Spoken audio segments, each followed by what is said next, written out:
Hey love bugs, welcome back to Sweat Now Dribble Later, where we discuss all things wellness. I'm Chantel Hansbrough and I just want to give you a warm welcome. Get comfy because this is just an update. Today's video, like I said, I'm updating you on my life and how I've been balancing practicing mindful eating while also achieving fitness goals. Now before we dive in, you already know I just gotta ask a simple favor, baby girl. Can you go ahead and hit that like button, leave a comment, and make sure you subscribe so you can be in the loop for more wellness chats and workout videos, because this Find It Fit series is lit and I need you to be a part. Okay, now let me start off by saying healing is not linear, baby. If you watched any of my past videos, let me just catch you up a bit. I have been on a diet and I have been actively pursuing weight loss for more than half of my life. Let's do some math. I'm 25. Cut that in half, that's about 12. Add 5 years on that, that's 17. You see the math on that? 17 years of my life obsessing over weight, doing diets, and doing too much, doing stuff that doesn't even teach me about nutrition. 17 years of working out stemming from self-hate. 17 years too many. But boom, fast forward to the present, I am in active eating disorder recovery, and this is the breath of fresh air that I needed from diet culture. Now, recovery for me looks like letting go of all food rules and a diet mentality. And I have literally provided myself the space to eat foods that I love without guilt or shame, without fear of becoming fat, because, and I'm learning myself, a lot of fitness influencer style of coaching is rooted in fat phobia. Let me get you snatched. Let me, all this whoop, whoop, whoop, whoop. And I used to be the same way. But fat phobia, we'll save that for another topic. Well, on a real note, I have just been trying to show myself grace. I went from instructing group fitness classes, being on Herbalife, doing keto hardcore, okay, I was keto killer, to now rewiring my brain to see the benefits of health from a nutrition and fitness aspect rather than weight loss and the desire to be skinny. And I never realized how obsessed I was over food until my recovery. Like, I was obsessed, basically dealing with how much I just crave to eat just to eat. And it could be so frustrating. It's like an endless cycle of worrying about what you ate and also thinking about your next meal. So I was never present. And as I'm overcoming my binging habit, it is literally an uphill battle of coaching and encouraging myself throughout the day, like from start to finish.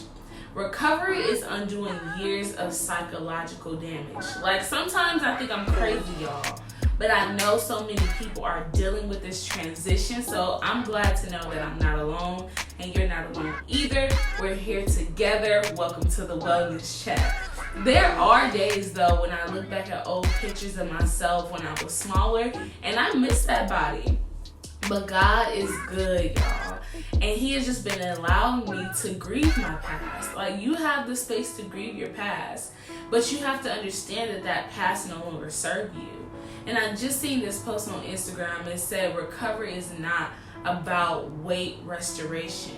And that's all I needed to hear. I had to check myself. I have to constantly remind myself that old pictures of myself was an unhealthy version of myself. I was fine. Okay, I was fine, but I'm still fine now. And at the rate God is going, it's only up from here. I was in restrictive diets and basically just eating too much, and it was unhealthy for my body, emotionally, and physically. So ultimately, I'm just happy to be free from the shackles of keto and every diet under the sun because I tried them all, okay? But being transparent, there are days where the urge to go on another diet creeps in. Like, who's that creeping in my window creeping, okay? Like, because I know the diet, I could just drop this weight real quick. Like, some days I will wake up and mentally make a decision like, okay, I'm gonna just track my calories today. I'm gonna just really overanalyze and obsess on what I'm eating, because if I do cut some things off cold turkey, I know the weight is gonna fall off. And before I know it, I have to stop myself before I act on it and say, no ma'am, we are not backtracking. Like Chantel, you have come too far and that no longer serves you. And I have to realize diet makes me feel like I'm in control, but in control in a negative way. And as I've decided, as I'm continuing this journey of recovery, I'm including God, and He has total control at the end of the day. So, that's just the weight off my shoulders. I also have realized I am an emotional stress eater. And when life is going crazy, which sometimes 9 times out of 10, it is, I use food to cope with my emotions. And like I said before, that no longer serves me. That no longer serves me in your spirit, okay? I used to just overindulge in moments of sadness, and it would lead me to overloading my body with food when I wasn't even hungry for it. So my lovelies that relate to using food to coping with emotions, especially anyone living with depression, I truly pray for healing over your mind and heart. I pray that you no longer look to food for comfort, and I pray you find other positive coping mechanisms that are suitable for you during a low moment. My favorite are journaling, praying, saying my cravings and frustrations out loud. Like, oh my gosh, I really want to eat this, but I know I'm just emotional right now. And when I get hungry again, it will be there for me to eat. Outwardly expressing my desires to binge has helped me tremendously, because when you hear it, you have the opportunity not to act on it. Also, I have an accountability partner. Although I am very open about my recovery, there are a handful of people that I know that can guide me and encourage me away from binging. So I call my bestie Tia on speed dial, and we'll talk it out, and from there I'll usually be able to move on. Also, my sister Zaina, we'll be right there with each other. We help each other recover. And my biggest reminder is the habits to overeat and eat out of boredoms no longer serve you. Didn't I just say put it in your spirit? Look, get it in your spirit. You need to hear it. You need to hear it. You need to hear it. Eating like that no longer serves you. It no longer serves you. God has been helping me out so much. He's like a gentle voice in my head that lets me know when I'm satisfied with my meal and I can stop eating. And He has been giving me strength and endurance to be consistent with getting active, which I am extremely grateful for, because never in a million years did I see myself back in this position, and I am so grateful. And it's refreshing to know that I can accomplish my fitness goals without a diet, as long as I'm honoring my hunger, respecting my fullness with an active lifestyle. I know I'm sure to reach my goal. And my goal now is just to be the fittest I've ever been. Like, I'm trying to be like, fit. I'm extra for that, but that's the goal, okay?